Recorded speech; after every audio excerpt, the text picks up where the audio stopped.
इमरान खान के लिए मुश्किलात जो है वो मजीद बढ़ती जाएंगी और स्पेशली जो एक नैब ऑर्डिनेंस पास कर लिया गया है बड़ी जल्दी जल्दी में उजलत में रात के अंधेरे में बड़ी स्पीड में एक ऑर्डिनेंस पास किया गया है। वो सिर्फ ये कहा जा रहा है कि ये पास ही इस वजह से किया गया है कि इसके जरिए इमरान खान को ज्यादा देर तक जेल में रखा जा सके, उन्हें अरेस्ट किया जा सके। सदर फारिस अलवी जो कि हज की अदायगी के लिए सऊदी अरब में मौजूद थे वो वापस आ गए और आते ही उन्होंने अपना जो ऑफिस है वो संभाल लिया, लेकिन उस दौरान उनकी गैर हाजिरी के दौरान बड़े अहम ऑर्डिनेंस और बिल पास किए गए हैं। सादिक संजरानी जो कि चेयरमैन सेनेट थे वो कायम मुकाम सदर भी थे, तो उनके जरिए बड़े अहम बिल जो हैं वो पास भी किए गए हैं।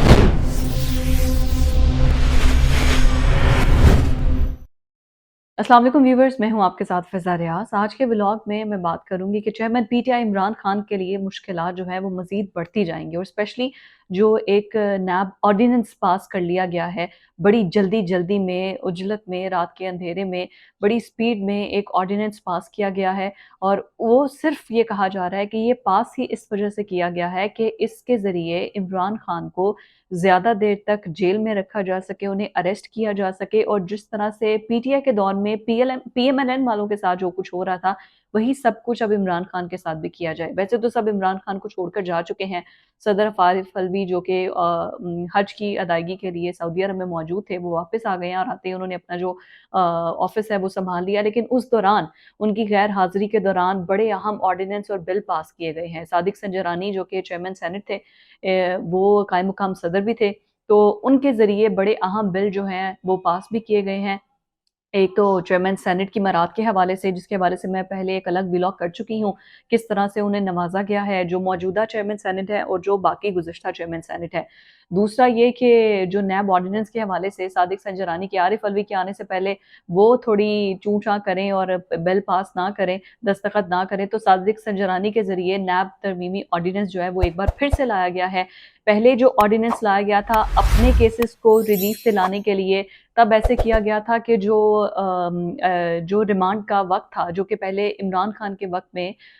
वो था 90 रोज़ के लिए, जो भी शख्स है वो 90 रोज़ के लिए नैब अपनी रिमांड में रख सकता है। लेकिन अभी उसको ख़त्म करके 14 दिन का रिमांड किया गया था कि 14 दिन तक कोई भी शख्स जो है ना वो नैब अपने रिमांड में रख सकता है, उसके बाद नहीं रख सकता। उसके बाद इन्वेस्टिगेशन इंक्वायरी अगला मरहला आ जाएगा। लेकिन उसको दोबारा से अब ख़त्म करके, अब ज़ाहिर है उनको अपना रिलीफ तो मिल गया, वो सब लोग बाहर भी आ गए, नैब तरमीम से पहले फ़ायदा भी उठा लिया। अब इमरान खान पर नैब केसेस बने थे, तोशा खाना केस बनना था, 190 मिलियन पाउंड्स वाला केस भी है और बाकी केसेस भी हैं। तो फौरी तौर पर नैब तरमीमी ऑर्डिनेंस लाया गया और वो जो 14 दिन का था उसको वापस रिवर्स करके 30 दिन पर ले आया। अब 30 दिन के लिए तो सीधा-सीधा नैब जो है वो अपने रिमांड में रख सकता है। उसके बाद ये था कि पहले ये कहा गया था कि इन्वेस्टिगेशन मुकम्मल होने के बाद, इन्वेस्टिगेशन में जो सामने आएगा उसके बाद किसी शख्स को जो है वो आगे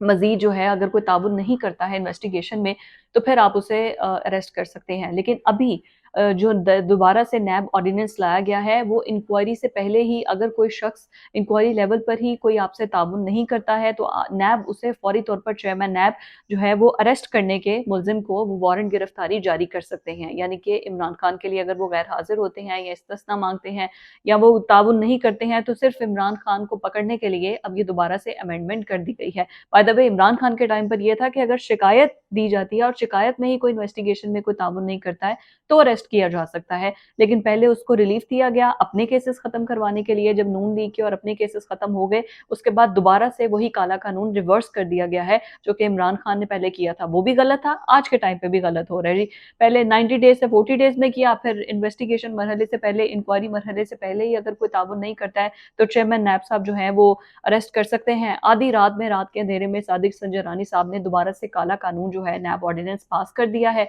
और उसके बाद वो तमाम जो एलिगेशंस हैं वो दोबारा से लगा दी गई हैं और अब इमरान खान के लिए मजीद जो है वो खतरे की घंटी बज गई है। ये तो रही इमरान खान की इस वक्त की सूरत हाल। और दूसरा ये कि अगर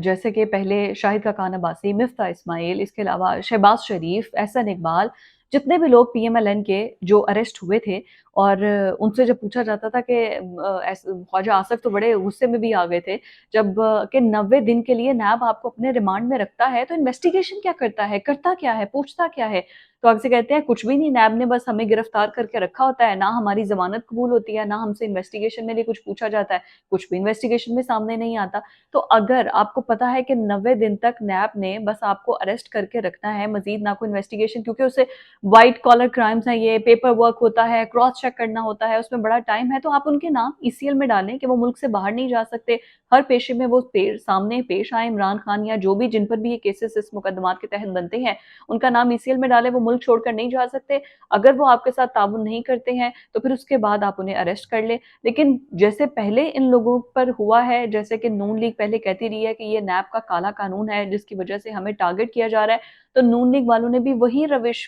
पकड़ी हुई है कि उसी काले कानून को दोबारा से इम्पोज करके कि एक शख्स के लिए उसी को काले कानून को दोबारा लाया जाए, ताकि उसी तरह से जैसे हमें रिलीफ नहीं मिला था, वैसे इमरान खान को भी अगर अरेस्ट करना है। कल तक तो ये था कि जैसे इमरान खान अभी गिरफ्तार हो जाएंगे, अभी गिरफ्तार हो जाएंगे, और फिर उसके बाद जब नैब ऑर्डिनेंस लाया गया, उसके बाद तो ये था कि अब तो रिलीफ इमरान खान को किसी सूरत मिलना ही नहीं है। अभी ये अरेस्ट हुए, अभी ये अरेस्ट हुए, लेकिन उन्हें सेशन कोर्ट से, इस्लामाबाद हाई कोर्ट से, एहतसाब अदालत से, तीनों जगहों से रिलीफ मिल गया है। लेकिन बड़ा इंसिडेंट, बड़ा मजेदार वाकया हुआ कि पहले तो जो तोशाखाना केस थे उसके लिए बुशरा बीबी और जो इमरान खान थे उन्होंने भी पेश होना था। 190 मिलियन पाउंड केस में भी इमरान खान ने पेश होना था। तो पहले बुशरा बीबी जो है वो कमरा अदालत में आई और उनसे जब पूछा गया कि इमरान खान, तो उन्होंने कहा कि वो दूसरी अदालत में पेश हुए हैं किसी दूसरे केस के सिलसिले में, तो अभी आ जाएंगे। तो खैर बुशरा बीबी की हाजिरी लगाकर उन्हें जाने के लिए कह दिया गया।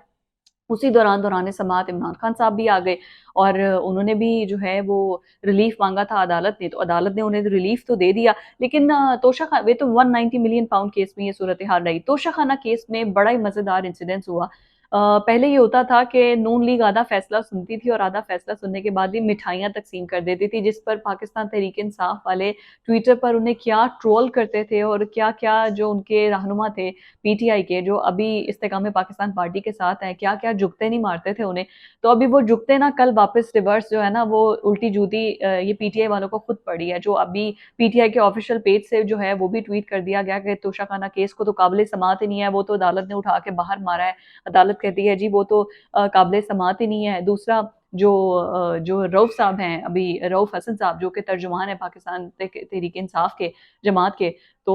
उन्होंने भी बाहर आके बड़ी लुडियां डाली और उन्होंने भी ट्विटर से अपने ठक ट्वीट किया कि जी रिलीफ मिल गया इमरान खान को, खुशियां बांटें, मिठाइयां तकसीम करें, अदालत से बड़ा रिलीफ मिल गया है। जो जस्टिस आमिर फारूक साहब हैं, by the way justice Aamir Farooq साहब पे इमरान खान बहुत से एलिगेशंस लगा चुके थे कि ये जिस बेंच का हिस्सा होंगे मुझे रिलीफ नहीं मिलेगा, ये जिस भी बेंच में होंगे मेरा कोई केस इनके पास नहीं जाना चाहिए। उन्हीं ने इमरान खान को रिलीफ दिया है। उन्होंने रिलीफ ये दिया है कि ये मामला ट्रायल कोर्ट में वापस जाए और ट्रायल कोर्ट 7 दिन के अंदर इसकी मजीद तहकीकात करे और उसके बाद इसको आगे लेकर आए। हमारे पास ये तब आए ना जब ट्रायल इसका मुकम्मल हो जाए। बस ये उन्होंने दिया था कि अभी ये काबिल समात यहाँ पर नहीं है, ट्रायल कोर्ट 7 दिन के अंदर इसका फैसला करे, उसके बाद आगे पता चलता है कि ये इसका आगे क्या काम करना है। अब इसको उन्होंने, जो इमरान खान के वो वकील थे, उन्होंने भी बाहर मीडिया टॉक की और उन्होंने भी कहा जी बड़ा रिलीफ मिल गया है तोशा खाना केस में इमरान खान को। अवाम तो ट्विटर पर बाहर निकल आए, सड़कों पर तो आ नहीं सकते, तो ट्विटर पर उनके सपोर्टर्स बाहर निकल आए इमरान खान के लिए और बड़ा उन्होंने शोर शराबा मचाया और उसके बाद पता चला जी ये हुआ है।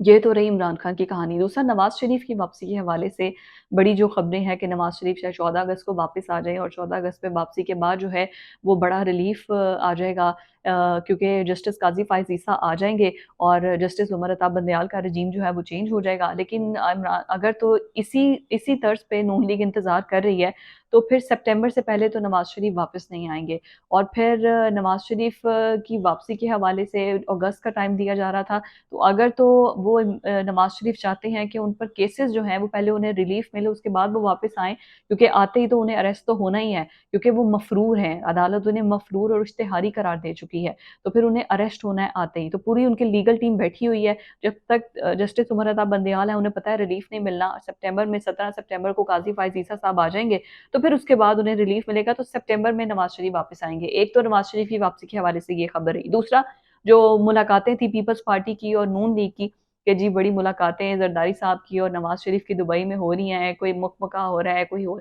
उस हवाले से अब खबरें जो है सियासी मंज़रनामे पे वो ये हैं कि वो कहते हैं कि अगर तो वज़ीर आज़म नवाज़ शरीफ हैं, यानी कि ज़रदारी साहब के बकौल, अगर तो पीपल्स पार्टी कहती है कि अगर आप अपना उम्मीदवार वज़ारत-ए-उज़्मा का लेकर आना चाहते हैं, तो फिर फाइनेंस मिनिस्टर हमारा होगा और फाइनेंस मिनिस्टर के लिए वो मुराद अली शाह का नाम कोट कर रहे हैं, जो कि सिंध के अंदर एक तो वज़ीर आला सिंध भी हैं और फाइनेंस मिनिस्टर भी हैं सिंध के। तो फिर फाइनेंस मिनिस्ट्री आप हमें दे दें और उसके बाद आप अपना वज़ीर आला ले आएँ, क्योंकि फाइनेंस मिनिस्ट्री ज़ाहिर है जिसके पास होगी, तो ऑटोमैटिकली वो खज़ाने का होल्ड उसके पास होगा, किस सूबे को कितना रिलीफ़ देना है, किस प्रोजेक्ट में कितने पैसे देने हैं, वो उसके कंट्रोल उस पार्टी के कंट्रोल में होगा। तो वो कहते हैं जी फाइनेंस मिनिस्टर आप हमें दे दें, वज़ीर आला का उम्मीदवार आप चाहे मरियम नवाज़ को लेकर आएँ, शहबाज़ शरीफ को लेकर आएँ, शाहिद खाकान अब्बासी को लेकर आएँ या फिर आप नवाज़ शरीफ साहब खुद आ जाएँ। तो मुकमगा जो है ना वो इन बातों पर हो रहा है। अब ये तो आगे आने वाले वक़्त में पता चलेगा इसमें कितनी सदाकत है।